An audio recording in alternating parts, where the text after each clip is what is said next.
अस्सलाम वालेकुम। आज का हमारा लेक्चर नंबर 13 है। इसमें हमने कोई एग्जांपल नंबर 50 करनी है। इसमें हमें क्या कहा हुआ, हमने ऑर्थोनॉर्मल फाइंड करना है। फंक्शंस हमें ये असल प्रॉब्लम दी हुई है और इसमें हमने ऑर्थोनॉर्मल फाइंड करना है। मतलब इसमें हमने दो चीज़ें फाइंड करनी है, ऑर्थोगोनल और वो नॉर्मलाइजेशन। मतलब कि m not equal to n है, मतलब कि 0, और m is equal to n है, मतलब कि 1। ये दो चीज़ें हमने फाइंड करनी है।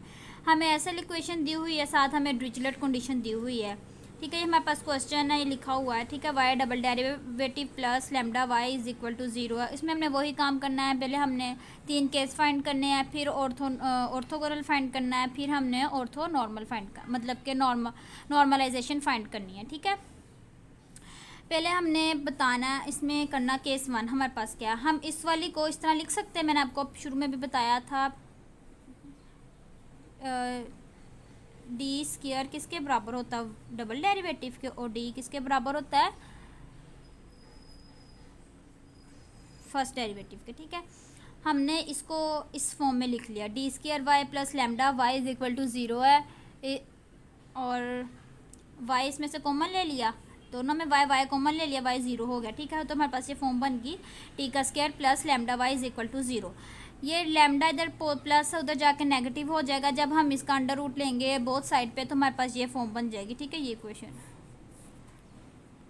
अब हमारे पास ये बन गई कंडीशन। अब हमने केस 1 लेना है, लैम्डा 0 लेना है। जब हम लैम्डा 0 लेंगे तो ये 0 हो जाएगा, D square is equal to 0 आ जाएगा। ठीक है ना, D square is equal to 0 आ जाएगा। तो जब हम बोथ साइड पे स्क्वायर लेंगे तो हमारे पास दो वैल्यूज़ आ जाएंगी। तो हम इसका जनरल सोल्यूशन कैसे लिखेंगे, Y x is equal to C1 plus C2x, क्योंकि इधर कोई वैल्यू ही नहीं है, ये कांस्टेंट फॉर्म होगी ना, Y x is equal to C1 plus C2x। अब हमने इसके अंदर डिरिचलेट कंडीशंस लगानी है। अगर हम y 0 पुट करें तो हमारे पास C1 0 हो जाएगा। अगर y को पाई पुट करें तो हमारे पास आ जाना C1 plus C2 pi is equal to 0। C1 0 है तो इस तरह हमारे पास ये वाली टर्म 0 हो जाएगी, तो हमारे पास C2 भी 0 हो जाएगा, और हमने लिख दिया है कि पाई नॉट इक्वल टू 0 है। ठीक है, अब हमारे पास ये ट्रिवियल सोल्यूशन आ गया। ट्रिवियल किससे कहते हैं, जब दो कांस्टेंट फंक्शन 0 हो जाएं। ठीक है, दो वैल्यूज़ जब 0 हो जाएं तो उसको हम ट्रिवियल सोल्यूशन कहते हैं।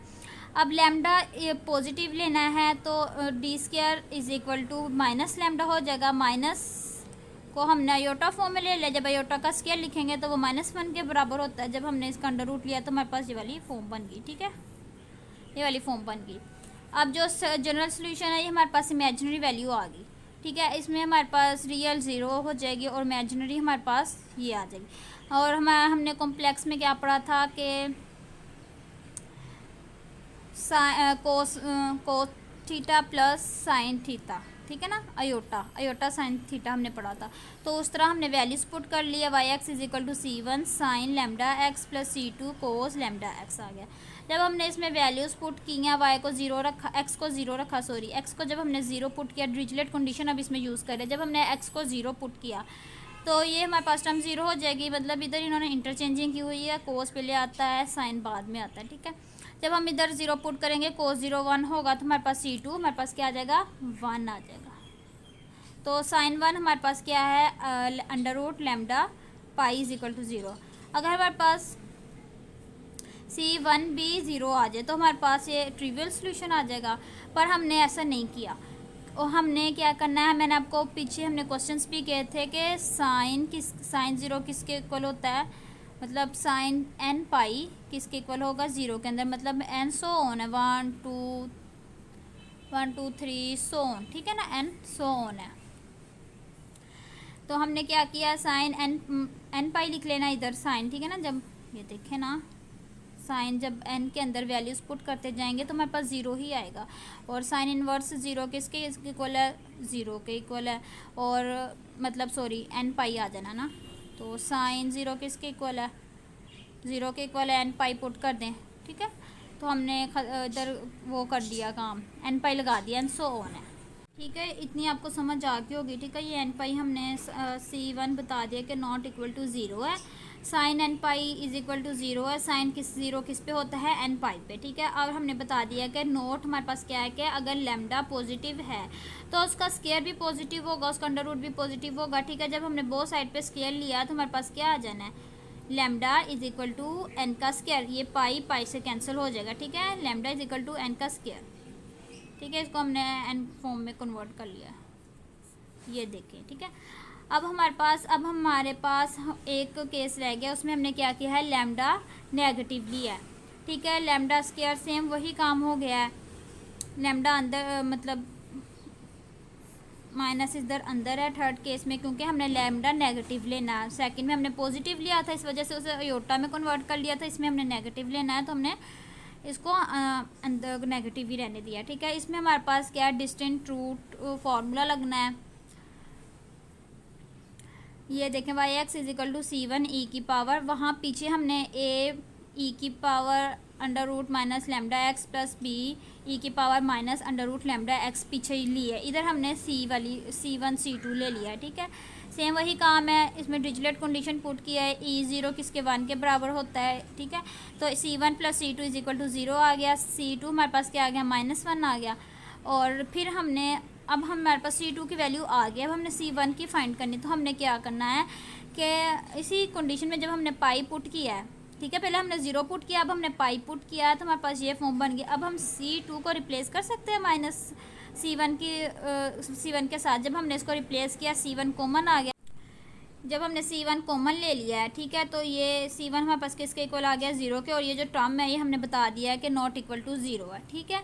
इतनी आपको उम्मीद है कि समझ आ गई होगी। अब आगे चलते हैं।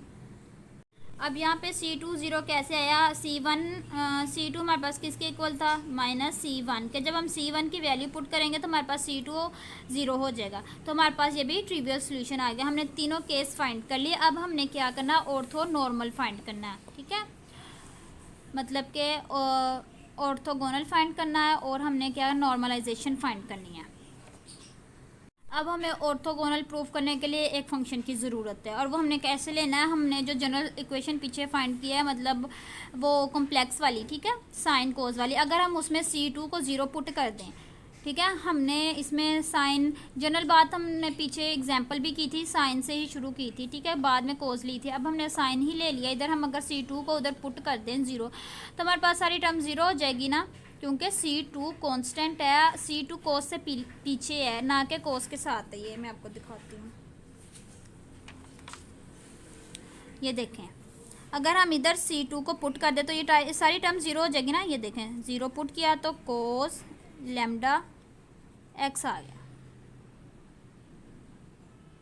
ठीक है, ये आ गया। तो फिर ये सारी टर्म ज़ीरो हो जाएगी ना, तो हमारे पास सिर्फ ये वाली इक्वेशन, ये वाली बच जाएगी, ठीक है, जो हमने आगे यूज़ करनी है। तो हमारे पास ये बन गया। अब हमने दो फंक्शन की ज़रूरत है, एम और एन की, ऑर्थोगोनल फाइंड करने के लिए। हमने दो फंक्शंस ले लिए हैं, एम और एन, क्लोज इंटरवल ज़ीरो से पाई पे। ये हमें डिरिचलेट कंडीशन में गिवन है, ज़ीरो से पाई इंटरवल गिवन है, ठीक है, क्लोज इंटरवल है।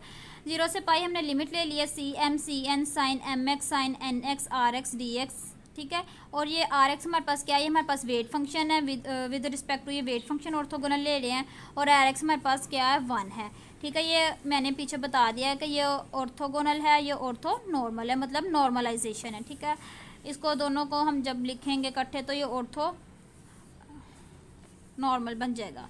अब हमने कंसीडर किया है कि हम उसके लिए वो प्रूव करें ऑर्थोगोनल फंक्शन, तो हमने लिख लिया। अब हम इसको मल्टीप्लाई और डिवाइड करवा देंगे -2 के साथ। हमने फार्मूला बनाने के लिए हमने इसको मल्टीप्लाई करवा दिया -2 के साथ और डिवाइड करवा दिया, ठीक है। सी एन कॉन्स्टेंट इधर बाहर आ गया, तो जब हमने इसको मल्टीप्लाई करवा दिया हमारे पास इधर फार्मूला बन गया cos alpha plus beta minus cos alpha minus beta. तो ये देखें कोज एम प्लस एन, इधर हम एम एन ले रहे हैं, इस वजह से cos M plus N x minus cos M minus N x D x, ये आ गया, ठीक है। जब हम इसकी इंटीग्रेशन करेंगे तो हमारे पास ये फॉर्म बन जाएगी, sine M plus N X over M plus N minus sine M minus N over M minus N. जब हम इसमें अपर और लोअर लिमिट पुट करेंगे, ज़ीरो पुट करेंगे तो सारी टर्म ज़ीरो हो जाएगी।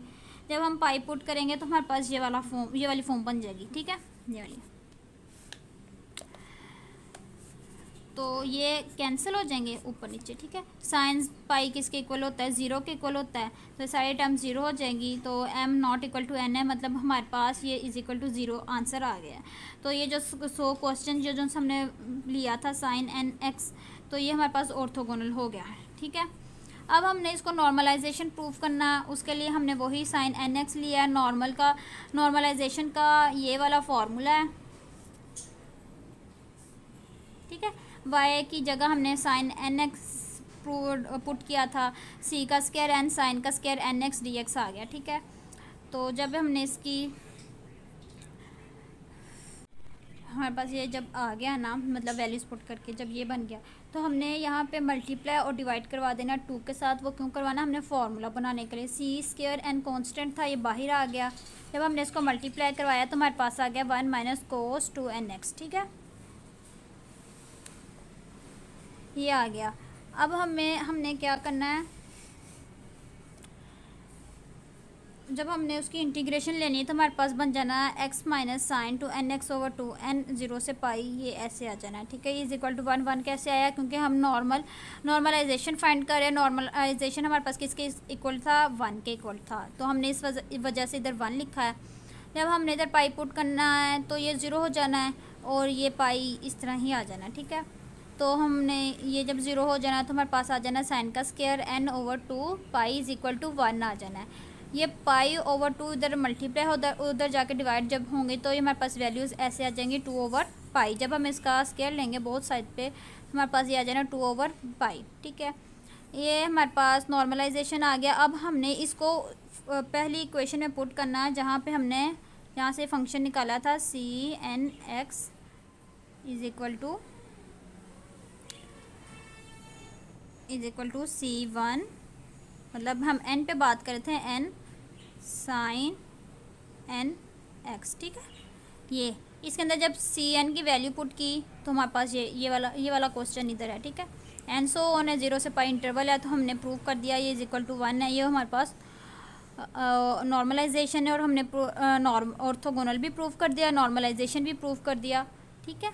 यह इसका सोल्यूशन बस यहीं तक है। ये लेक्चर नंबर 13 था, ये बस यहीं तक था। हमने एक ही एग्जाम्पल की, एग्जाम्पल नंबर 50, ठीक है। अगर आपको किसी स्टेप में समझ नहीं आई तो आप कमेंट सेक्शन में पूछ सकते हैं। और अगर आपको मेरी वीडियो अच्छी लगी इसको लाइक और सब्सक्राइब और शेयर ज़रूर कीजिएगा। अल्लाह हाफिज़।